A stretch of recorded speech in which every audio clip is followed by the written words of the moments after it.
guys, welcome to Righteous Pursuits. My name is Charissa and thanks for tuning in once again. So, many of you may have someone like Haman in your life. And today we're going to focus more on the story of Haman. And this story is found in Esther chapter 5. And we're going to look at chapter 5 verse 9 to 12.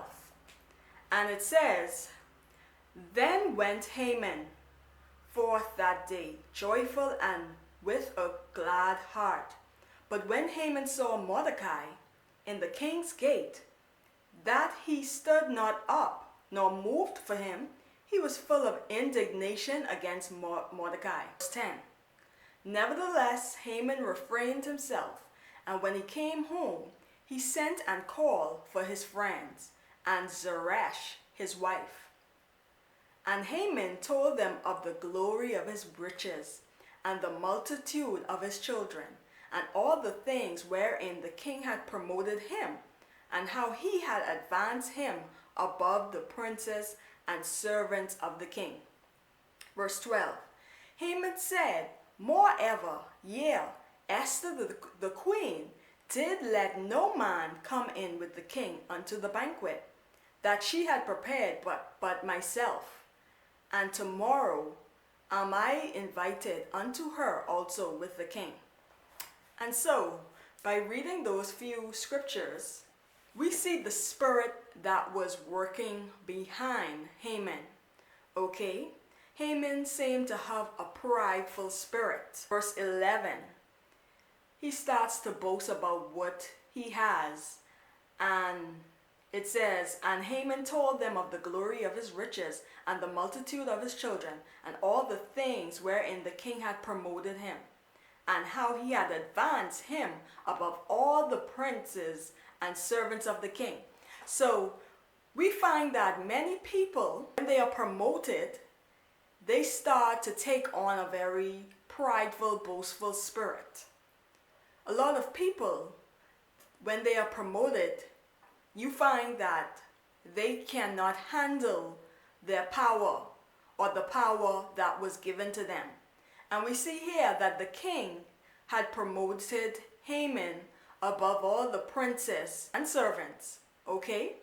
And it started to get to his head a bit. And we see that because when Haman saw Mordecai, he didn't like the fact that Mordecai didn't bow down to him when he saw him. And we know that Mordecai was a Jew, and Jews only worship the one true God. They don't bow down to people, okay, or worship idols. They worship the one and true living God. And in many of your lives, you may have a Haman in your life because you decide not to do the things of the world. You have a different way of thinking. You do things differently. You don't do things or think like the world thinks. People have a problem because you are being who you are. People have an issue because you said that you are a Christian, or they know that you are a Christian and you have certain beliefs and values, and they have an issue. They believe that you think that you are better than them. And the reality of life is you could be yourself, trying to do what you think is best, or think that what you think God wants you to do. And people can have a problem with it. And some of you, you're wondering why there's Haman in your life. What is the issue? I don't do nothing to this person. I have no ill feelings. But why does this person treat me the way they treat me? What is the problem? What is the real reason as to why they have a hate towards me? But let me tell you, it's the light in you. You could have the light in you, and people will hate the light in you. They want to make you miserable, unhappy.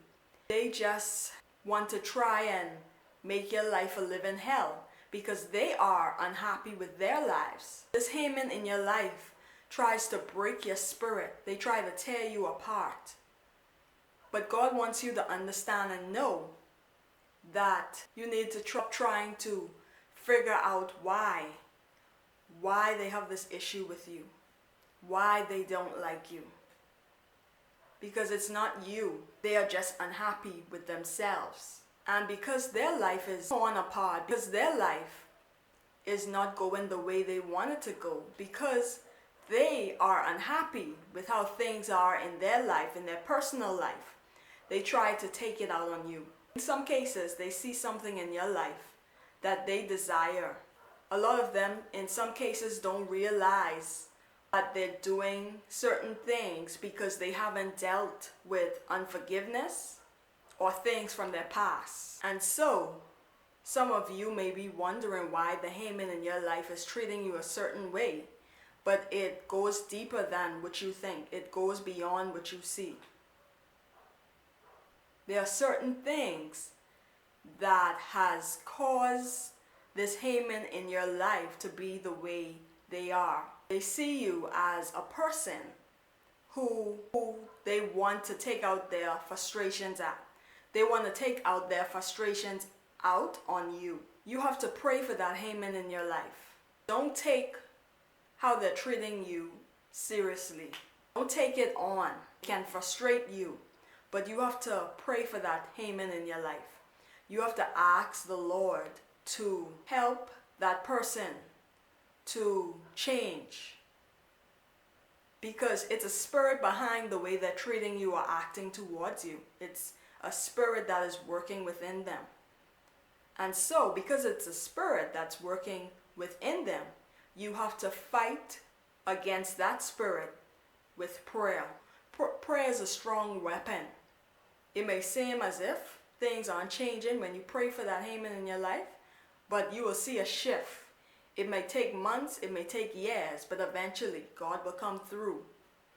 Don't try to hold on to hate for that Haman in your life, but ask the Lord to remove that hate and anger you have for that Haman. Ask the Lord to change that Haman from the inside out. Ask the Lord that He will heal that Haman. A lot of times people, they find that why is this person jealous of me? Why does this person hate me so much? And like I said, a lot of cases, they see something in you that they want. Their personal life or what they are dealing with at home isn't what it seems to be. And so, in your mind, you're like, it seems as if they have a more happy life. They seem to have a nice car, they seem to have this, they seem to have that. But there are things that you really don't know about that is causing the issue. People don't just have that type of attitude for no reason, but there's an underlying issue that you may not know about or you may not be aware of. So, don't fight this Haman in your life with words. Don't try to fight them physically, but fight them with prayer. People want to use words to try to fight against the Haman in their life, but you have to fight them with prayer because it is a spiritual battle. The Bible says we wrestle not against flesh and blood. So you may be seeing this person in front of you and they're saying certain things and they're doing certain things, and you're trying to deal with it in different ways, but you're not using your prayer as a weapon. And so you just leave those types of people to God and ask God to change them. The story of Haman, because Mordecai didn't bow down to him, Haman tries to get all the Jews killed just because he saw that Mordecai was a Jew and Mordecai didn't bow down to him.